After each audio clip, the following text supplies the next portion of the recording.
Hello and welcome back to the channel. In today's video, we will be reviewing 10 questions from DataCamp's Introduction to SQL Practice Sessions. Which of the following statements about SQL flavors is false? All SQL flavors are used to interact with relational databases. The vast majority of keyboards are different across flavors. SQL flavors must follow universal standards. SQL flavors can have free or paid versions. I'm going to go with B. The vast majority of keywords are different across flavors. And that is right because depending on the SQL server that you're using, some of the keywords or flavors are slightly different. What is another term for the columns of a database table? Records, features, fields, variables. Let's go with fields. Looks like that was correct. Consider a database table called companies. Which field name does not follow standard naming convention? Head offices look right. Employees looks right. Year founded does not look right. It looks like we're missing an underscore instead of a space. So let's go with that one.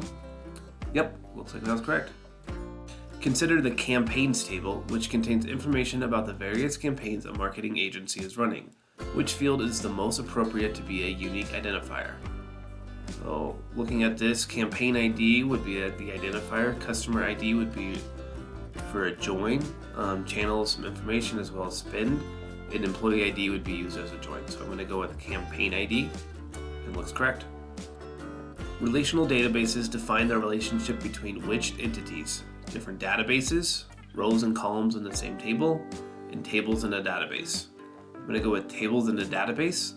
As we looked at the previous question, we can relate that to multiple different tables. What is the output of this code? So select campaign ID, customer ID, and spend from campaigns, and we only want to show 3 records. So looking at our options, campaign ID, customer ID, and spend, and only 3 records, so I'm going to go with the first option. Yep, looks correct. Which of the following is not an advantage of storing data in the database over spreadsheet? Databases are simple to set up. Well, that's not true. Many users can remotely access the data in a database at the same time. True. Databases are more secure due to encryption. Yep. And databases can store much more information than spreadsheets. So let's go with the first one. Yep, correct. Which of the following is the most suitable name for our database? Closed underscore deals, closed space deals, closed dash deals, and capital C closed space deals. So let's go with A, as it's the underscore and everything is lowercase. Yep, looks like that was correct. And for our final question, consider the campaigns table, which contains information about the various campaigns a marketing agency is running. Which of the following data types would be most appropriate for the campaign underscore ID field? Campaign underscore ID is a 1, 2, 3, 4, so let's go with an integer here. And yep, correct.